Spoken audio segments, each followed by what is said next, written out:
5 fevral nurg'un kishilar uchun odatdagi bir kun edi. Lekin g'ulji yoshlari bu kunni Uyg'ur tarixidagi unutilmas ahamiyatga ega bir kunga aylantirdi. Hamda g'ulji voqeasininki mayli Xitoy shunday qilib bisim ostiga olgan bo'lsin, mayli internetda bo'lsin, axborotda bo'lsin, buni cheklab qilgan bo'lsin, hamma shu Turkiyada, hamma shu g'arb matbuotlarda tonilib bilgan. Yani Xitoyning bu yerda yurgizayotgan bir bisim siyosatining bo'lganligi va bu bisim siyosatga qarshi yerlik xalqlar buna qarshi chiqayotganligini, yani bu hokimiyatningki bisimni to'lmaganligini ko'rsatgan bo'ldi.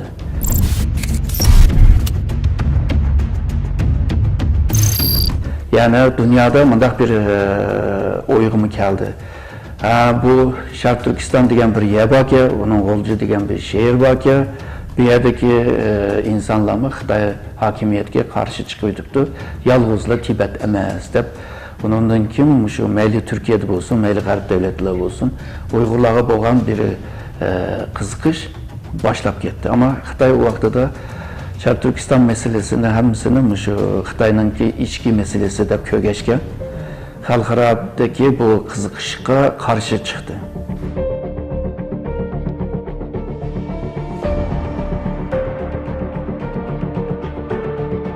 Yüzlügen yaş bu günü özlüküdün teşkillenip, koçalarga çıkıp, tiniş namoyish qilib, işgalchi Xitoy doiralaridan aqalli haq huquqlarini talab qilgan edi. Lekin mustamlikchi jallatlar o'z abdibashirsini oshkorlab, ularni o'qib tutdi. Fevralning qahratan sovuqida ularning ustiga muzdek suv purkidi. O'qdan saq qutulgan va to'ngmay hayot qolganlarni bo'lsa tutqun qildi. Turmalarga qamadi. Yalgan yavdaq ve uydurma töhmetler bilen uzun yıllık qamoq jazolarga ve ölümge hüküm kıldı. Kendi kültürünü ve kimliğini korumak için bir hareket çok kanlı bir şekilde bastırılıyor.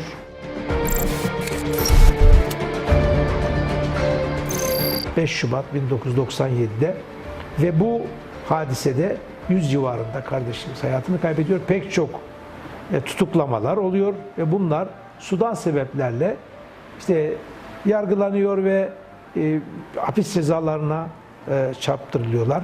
Tabii Uygurların, Doğu Türkistan'daki diğer Müslüman Türk kardeşlerimizin uğradığı felaketlerden en önemlilerinden birisidir ve Çin rejiminin acımasızlığını gösteren bir hadisedir.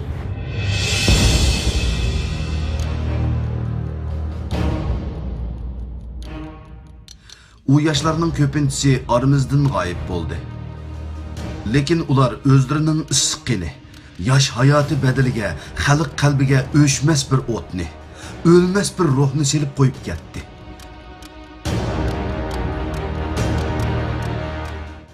Xo'sh, undaqda bu yoshlarning ko'krak kerib ko'chalarga chiqishiga nima sabab bo'lgan? Ularning talablari nima edi?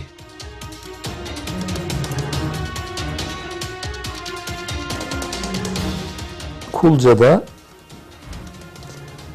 Ramazan boyunca hatim yapan, Kur'an okuyan, mukabele eden kadınlar sonra Kadir Gecesi, yani Ramazan'ın bitmesine birkaç gün kala camide, mescitte bir araya geldiler ve bir hatim duası yaparak Kadir Gecesi'ni yad etmek istediler.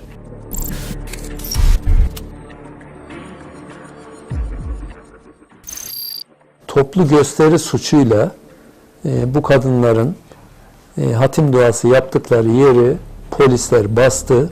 Bu kadınları aldılar, karakola götürdüler.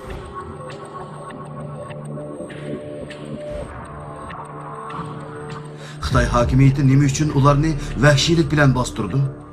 Bu bir tasodifilikmi? Bu haq bilan nahaq, zolim bilan mazlum o'ttirsidagi uzunga so'zilgan kurashning bir qismi edi. Şarq Türkistan tarihi qaraydigan bo'lsak, davomliq 10 yilda bir mushunda cho'ng qo'zg'olon bor.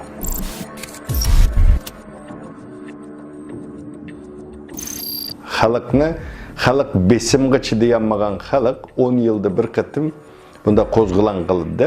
Bu 90-yildagi bu Baran voqeasidan keyin Xitoy Uyghur yaşlılarga bo'lgan besimni güçlendirdi. Bütün nurgun yaşlar tutup gitildi. Bazıları müddetsiz kesip itildi. Ölüm cezası verilgenler var. 97'gece bu besim devam kıldı. Bunun neticesi de 97. yılı 2. ayının 5. günü Kadir gecesinde bir ayalla bir öyde, erle bir öyde ibadet kılış için yığıldı. Yığılga vaxtıda bir öyde uyadamdı komünist tüzümüde kişilerin ki yığılıp faaliyet edip verişi, bir yere toplanışı çeklengen.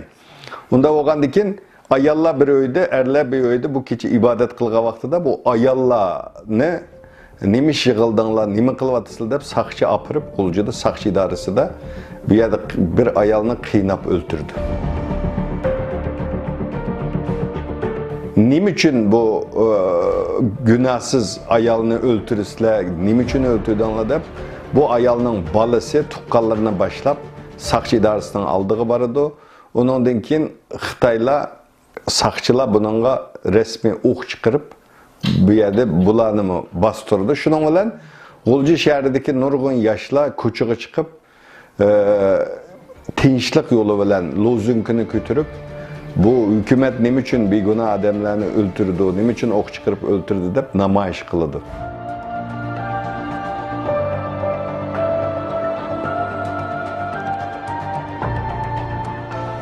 Ular talep kılgan narsa şunçilik oddiy bulup, faqatla eng aqalli insani qadr-qimmat ve izzat edi. Şum niyet jallatlar bolsa, bu xalqni butunlay yo'qitib yoki assimilyatsiya qilib, mol yer üstü ve yer astı boyliqlarga ega bu aziz zaminni o'zining mangulik mustamlikasi qilish qo'ydi edi. Nurg'un yerlarda bunday voqealar bordi. Shu 1884'ten itibaren 130 yıldan beri Şark Türkistan'daki her rayonda şunday kanlar tökülgen. Hemmisi öz vaqtidagi Xitoy hükümeti bo'lsin, Kuomintang hükümeti yoki hozirgi hükümeti bo'lsin, bularning bisimidan to'payli. Bularninki bu yerdagi assimilyatsiya siyosati. Ya'ni seni o'ziga o'xshatadigan bir millatga aylantirmak. Bunu qilish uchun seninki siyosiy haqqini, iqtisodiy haqqini ve medeniyet haqqini, dini haqqini ilvilish. Şununla sen bu haqlardan quruq qolgandan keyin seninki bir millet deb tanılmaydı.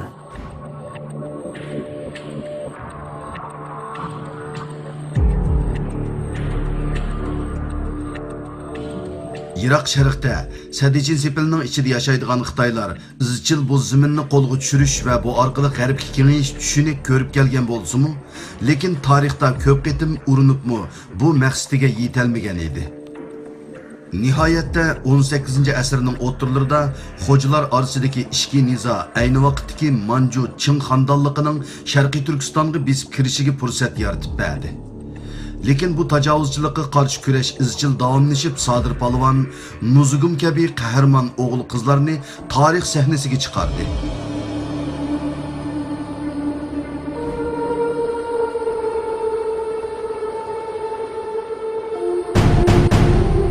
Bu Uygurlarning bu milliy uyg'onishi Xitoyni qo'rqitdi. Mesela o vaxtda romanlar yazıldı. Mesela Turgun Almas'ınki o Uygurlar degen romanı, onun için Hun tarihi degen kitabı, onun için Uygur klasik edebiyatı degen, bunların hepsini Xitay yığıp aldı o mezgilde.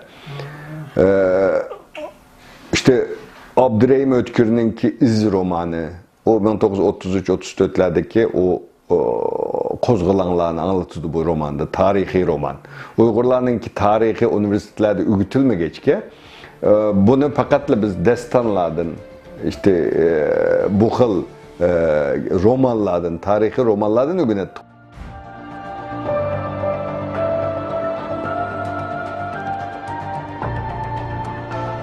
Oyuncu vakası yani Uygurluğa nispeten zulümüge, haksızlıkka, nahakçılıkka karşı bir sada yanıltışının ülgüsü, simvolu olarak hesaplandı bizge nispeten.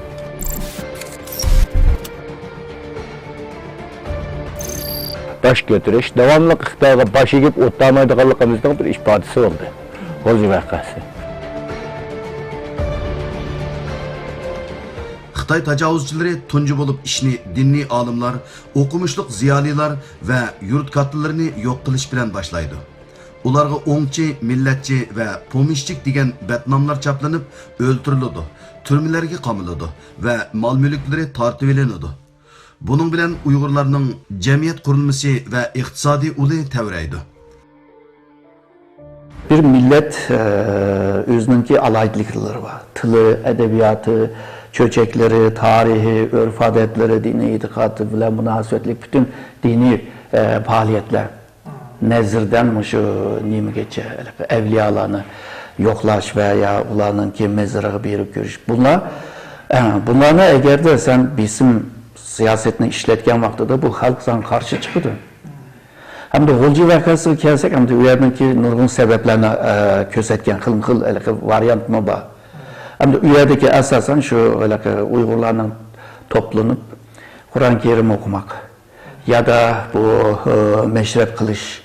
Meşrep kılmak Xitoy'nınki bir bisimi vardı. Çünkü bunun G'o'ljilarda misalga yaman işlerini kıldırgan yaşlar köpüp ketken.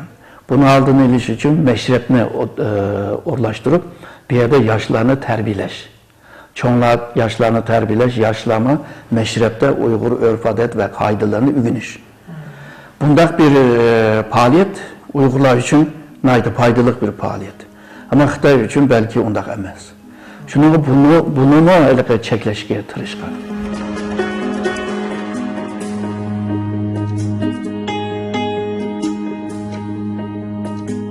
Alimleri ve yolbaşçılardan ayrılgan xalq nadanlık, cehalet ve tebriqçilik qaynımıga söylep kirildi.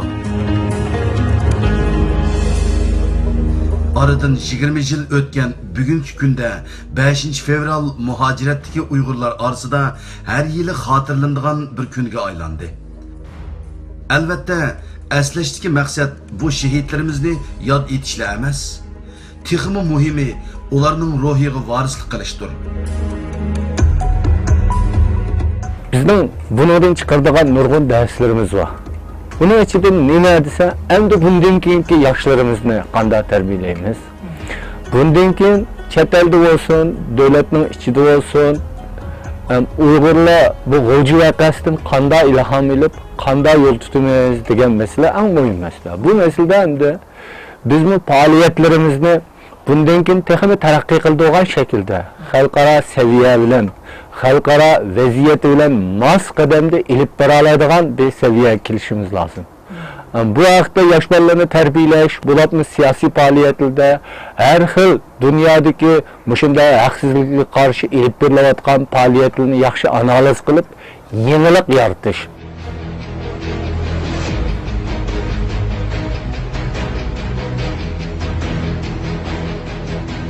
Meyli Amerika-Xitay münasebeti de olsun, meyli Kanada, meyli Avustralya-Xitay münasebeti, Japonya-Xitay münasebeti, Germaniya-Xitay münasebeti, Avrupa Birliği-Xitay münasebeti, Türkiye-Xitay münasebeti de Uygur meselesi gün tertip gelişki başladı. Muzakere kılınışki başladı. Bir de Birleşken Devletler Teşkilatı da İnsan Hakları Komiteti de Uygur meselesi her yılda iki katım Cenevre'de Birleşken Devletler Teşkilatı'da insan hakları yığını oldu. Bu yerde gün tertibi başladı. Dünyada Uygurlar okşaş 10 binlerce mezlum millet var. Bunun içinde Uygur meselesinin ki bu gün tertip gelişi nayet mühim.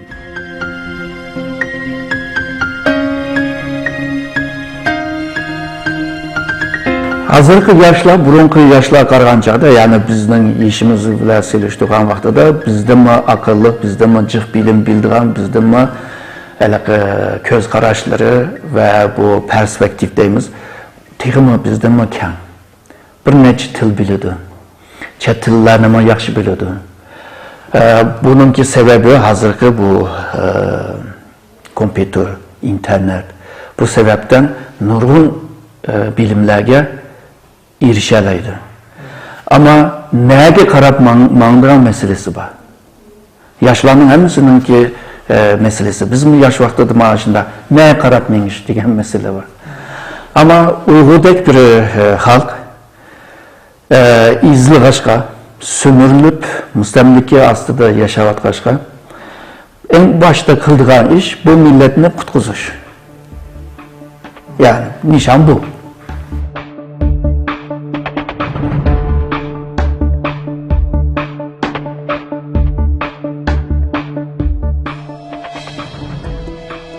Endi en mühim mesele ümitsizlik verdi. Ümitsizlik insanını, bir cemiyetini, bir halkını ütürdüğün en ötkür kural. Xitay'ın halkaradaki teşvikatları bilen amalla Uygurlarının arasında ümitsizlik yaratış, böyle işençsizlikini yaratış için bak şöyle teşvikatta. Onda algan ki bizim kıldığımız onun del eksici. Xitay nemini kılayatkan olsa şunun eksini kılalısak. Özümüzden nispeten Şarkı Türkistan'ın kelgüsüne nispeten bir ümit, bir işenç tolgurgalışımız lazım. Birbirimizge olan guman, işençsizlikini bir şey kayırıp taşlap, hemmeden ölen ortak bir nişan, ortak bir hizmet için bu nemiş kılalaydı, men nemiş kılalaydım. Bu kaysi işini kılalaydı. Kaysi işte buna rağbetlendirsem şu işini kılalaydı degen bir şekilde hareket edip barış lazım. Bu hemmeden mühim işte böyle.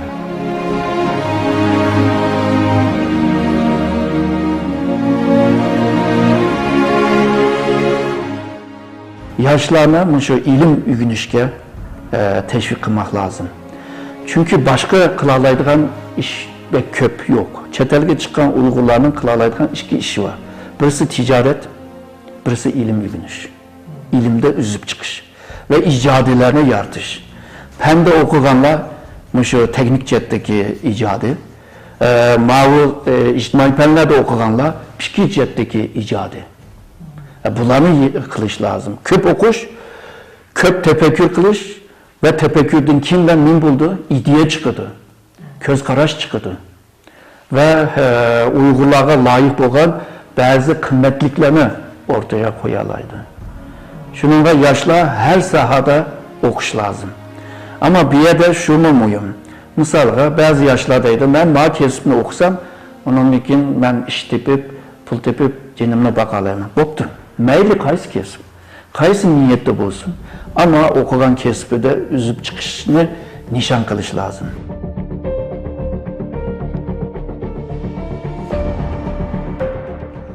Tün zulümetinden keyin tangның etişiga, qahrtan qishdan keyin illiq baharning yetib kelishiga qandoq ishongan bo'lsak, buncha zulm va xo'rliqlardan keyin mustaqillik va hurlikning bizni kutib turayotganligiga shundoq ishonch bog'lashimiz lozim.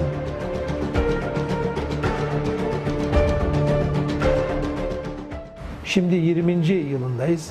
Tabii bunu bizim bir şekilde dünya kamuoyu gündeminde tutmamız lazım. Özellikle Türk Ocakları gibi Türk dünyasının bütün meseleleriyle ilgilenen bir kuruluşuz biz. Bunları hep gündemde tutuyoruz. Şunu söyleyeyim mesela, Aralık ayında dünya işte bu özellikle İnsan Hakları Günü vesilesiyle biz burada Doğu Türkistan meselesini tekrar bütünüyle tabii gündeme getirdik. Ve onların problemlerini Türk kamuoyuna duyurmaya çalıştık. O bakımdan tabii bu vesileyle Kulca olaylarının 20. yılında da yine bunları dünya gündemine taşımamız ve insanlara burada uygulanan baskıların yol açtığı sonuçları anlatmamız gerekiyor diye düşünüyorum.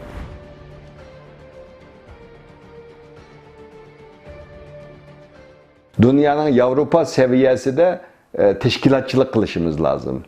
Halkarada işletken ilmi metotlar bilen siyaset elip bardığan seviyeye yetişimiz lazım. Nurgun til bildiğen yaşlarımızdan yetişi lazım.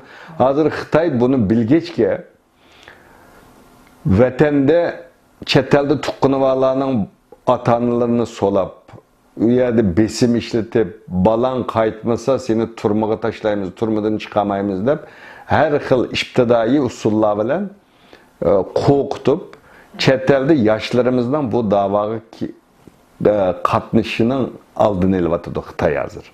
Bu biladi Xitoy. Kelgusida Uyg'urlarning davosi haqliq bir davo. Chunki besivilangan zamin.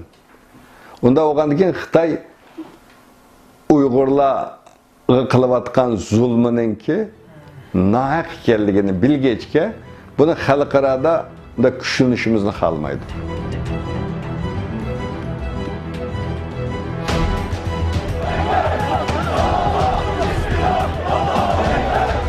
Hazır biz ko'rayotgan ba'zi jidallar, ba'zi qiyinchiliklarni bizdan kimki kelgan yoshlar buni osonla hal qila oladi. Ammo buni qila olish uchun o'qish lozim. Ang seviyeni o'stirish lozim. Agarda Uyg'urlarninki Uyg'ur yoshlarninki ang seviyasi o'smasa, yana burunqi naqshini yana etib mangayverdigan gap. Yangilik bo'lmaydi. Bir millat agarda o'zininki davomliligini qo'g'dayman deydigan bo'lsa, o zaman devamlı yangilikni qilish lozim.